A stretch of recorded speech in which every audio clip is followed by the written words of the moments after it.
Ils m'ont offert 10 millions. Pas un crédit, pas un prêt, pas un héritage, pas une loterie. 10 millions. En liquide, disponible, immédiatement. Et le pire, c'est que j'ai accepté. Mais avant que je vous raconte comment tout a basculé, comment j'ai perdu des gens que j'aimais sans qu'ils meurent, comment on peut être riche et complètement seul en même temps, abonnez-vous maintenant si vous aimez les histoires qui vous obligent à réfléchir. Likez cette vidéo si vous pensez que l'argent peut tout changer. Et dites-moi en commentaire, jusqu'où iriez-vous pour 10 millions ? Parce que moi, je pensais connaître ma limite. Je me trompais. Je ne venais pas d'un milieu pauvre, mais je ne venais pas d'un milieu confortable non plus. Je survivais. Un salaire moyen, un loyer trop cher pour ce que c'était. Une mère fatiguée par les années, par les sacrifices, par les nuits à travailler pour 2 enfants qu'elle voulait voir réussir. Un petit frère brillant, mais sans moyens. Il avait les notes, il avait l'intelligence, il n'avait pas l'argent pour aller là où ses notes méritaient qu'il aille. Et moi, j'étais coincée entre 2 vies.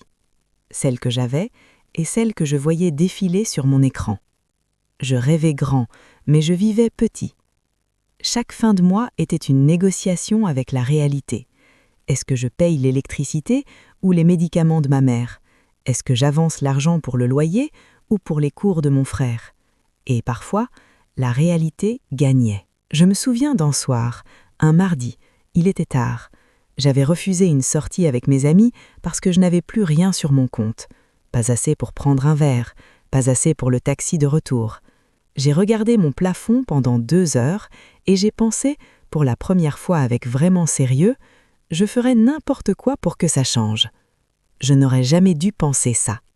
Parce que quelqu'un, quelque part, a dû entendre. 3 semaines plus tard. Un mardi, encore. J'ai reçu un message sur mon téléphone. Numéro inconnu. 2 lignes. Nous avons une proposition qui pourrait vous intéresser. Café Le Miroir, demain, 14 h. Venez seul. J'aurais dû ignorer.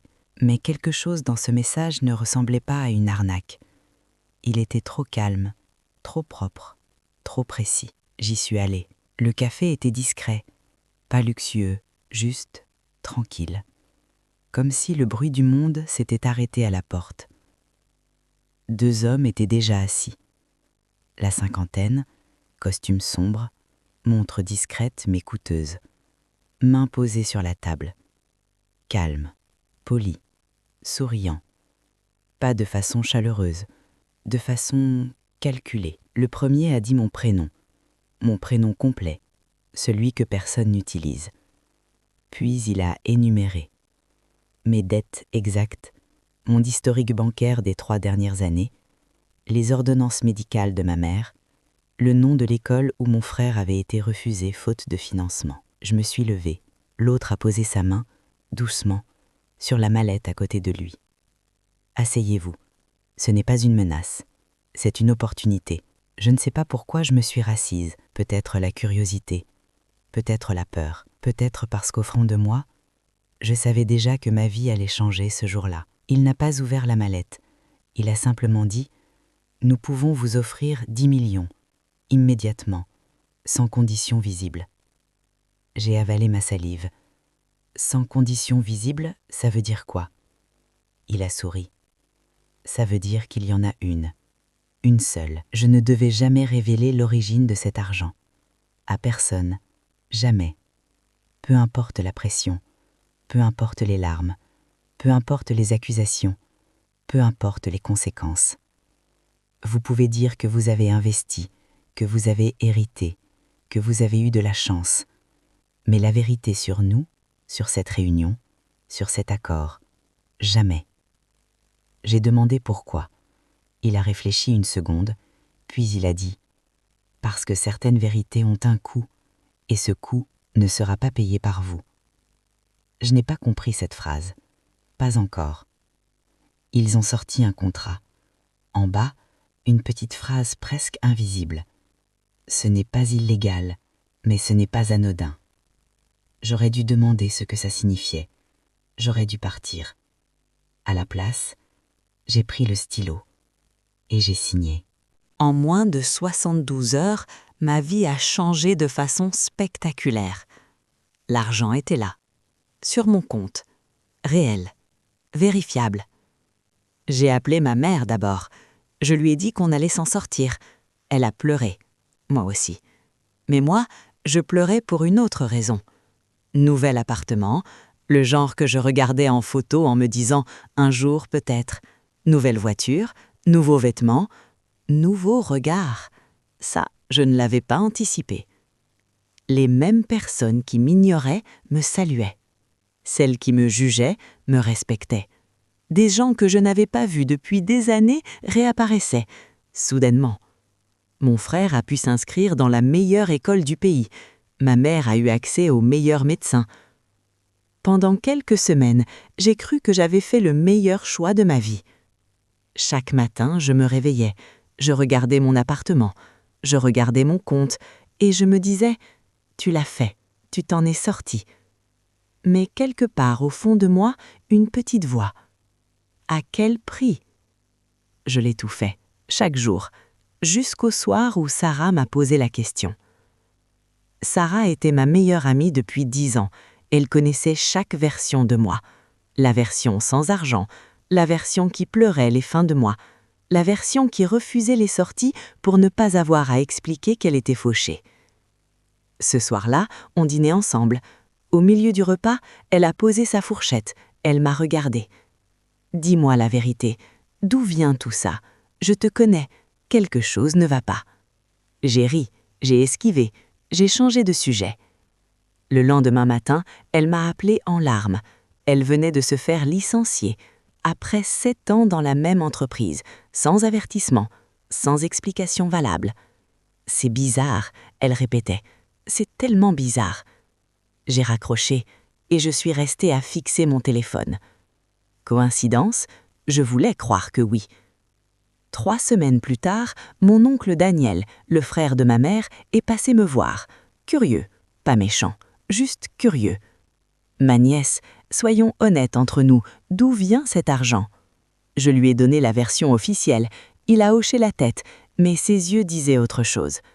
2 jours plus tard, il a eu un accident de voiture, sur une route qu'il prenait depuis 20 ans. Il s'en est sorti, mais sa hanche gauche ne sera plus jamais la même. Ce n'était pas spectaculaire, ce n'était pas un film, c'était subtil, presque invisible, mais c'était réel. Et moi, je commençais à faire le lien. Cette nuit-là, j'ai repris le contrat. Je l'avais rangé au fond d'un tiroir, je ne voulais pas le regarder. Je l'ai posé sur ma table, j'ai pris une loupe et j'ai lu chaque ligne, même les plus petites. Tout en bas, une phrase, en caractères minuscules, presque invisibles. Chaque interrogation sincère sur l'origine des fonds déclenchera une réallocation proportionnelle vers les entités interrogatrices. J'ai relu 3 fois, puis j'ai compris. L'argent ne disparaissait pas, il se rééquilibrait. Chaque fois que quelqu'un autour de moi posait la question, vraiment, sincèrement, quelque chose prenait quelque chose à cette personne, pour compenser, pour maintenir l'équilibre. Ce n'était pas une malédiction, c'était une mécanique, froide, calculée, inhumaine. Et moi, j'en étais la source. J'ai essayé de les recontacter. Le numéro n'existait plus. Désactivé, inexistant, comme s'il n'avait jamais existé. J'ai cherché le café, le miroir, introuvable sur aucune carte, aucun registre commercial, aucune adresse, comme si cette réunion n'avait jamais eu lieu. Mais les 10 millions sur mon compte me rappelaient que non. J'ai engagé un avocat, discret, recommandé par un ami. Il a examiné le contrat pendant 2 jours, il m'a rappelé. Le contrat est légal, certaines clauses sont inhabituelles mais valides. Il n'y a rien à faire légalement. 2 jours après notre réunion, l'avocat m'a rappelé une dernière fois. Sa voix tremblait. « Je ne peux plus travailler sur votre dossier. Urgence familiale, je suis désolé. » Je n'ai pas cherché à comprendre, je savais. Alors j'ai essayé autre chose, rendre l'argent. J'ai essayé de virer la totalité vers un compte inconnu. Le lendemain matin, le solde était identique. J'ai essayé de faire des dons massifs à des associations. Le soir même, les montants étaient revenus, comme si rien ne s'était passé. J'étais piégée, pas dans une cage, dans un confort, ce qui est bien pire. Parce qu'une cage, au moins, ça se voit.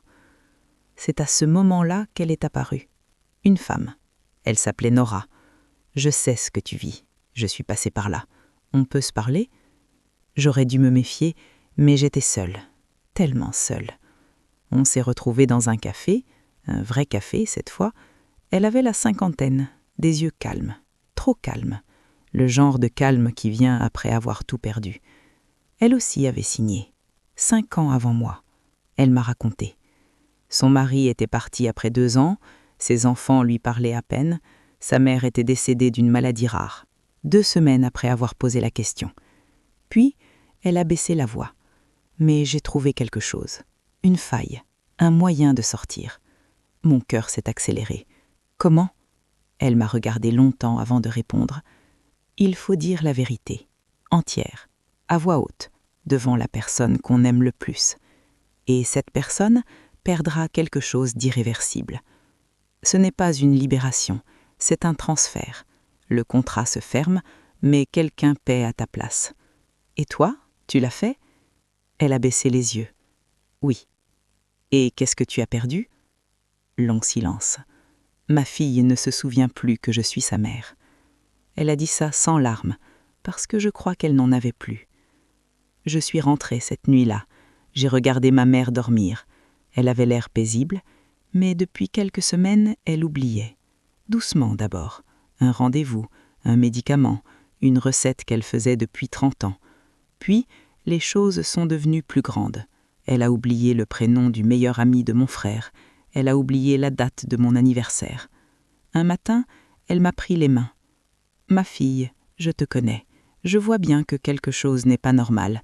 Tu peux me dire la vérité, n'est-ce pas ?»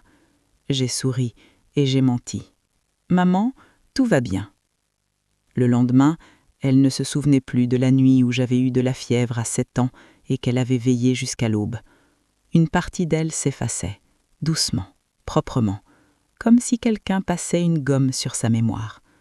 Je me suis effondrée dans ma voiture et pour la première fois depuis des mois, j'ai pleuré, vraiment pleuré.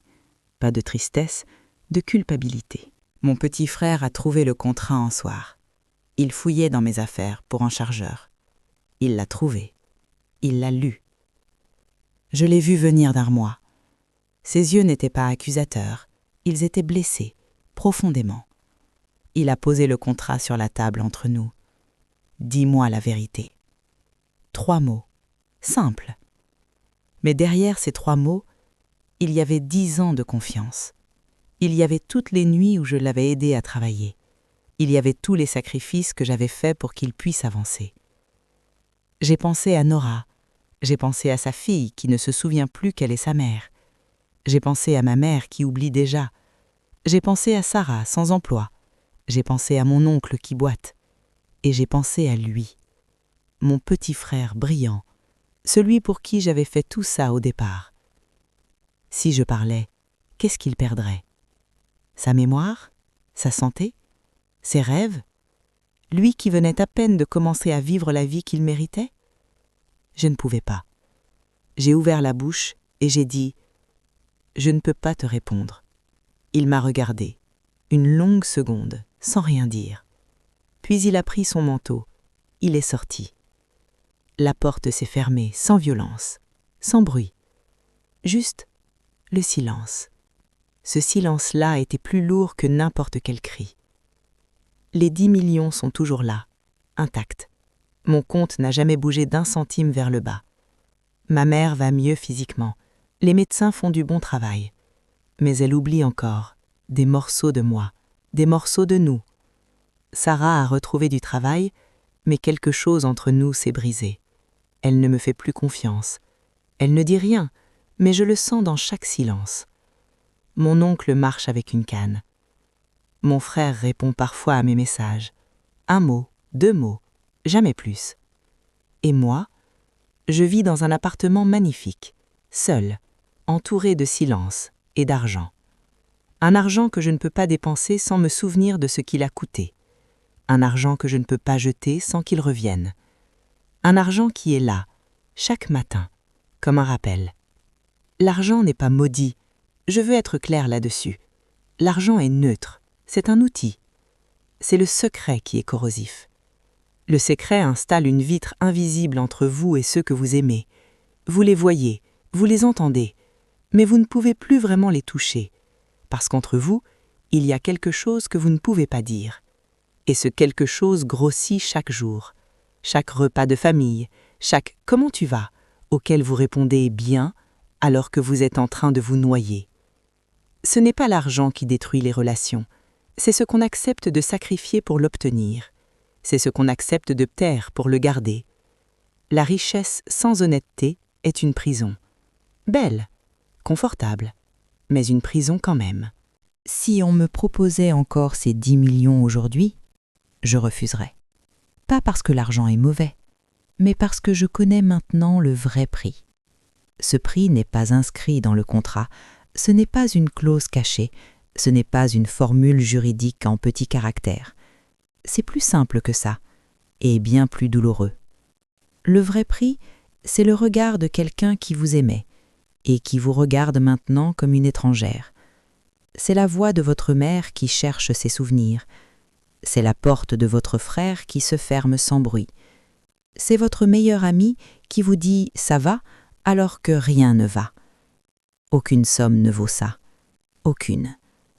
Et vous, vous auriez choisi quoi? L'argent ou ce que vous aimez? Est-ce que vous pensez que vous auriez résisté à la signature? Est-ce que vous auriez trouvé la force de parler, même en sachant ce que ça coûterait? Laissez votre réponse en commentaire, je lis tout. Abonnez-vous. La prochaine histoire sera encore plus dérangeante. Parfois, le vrai prix n'est pas écrit dans le contrat. Il est écrit dans les regards qu'on perd, un par un, sans bruit, sans retour.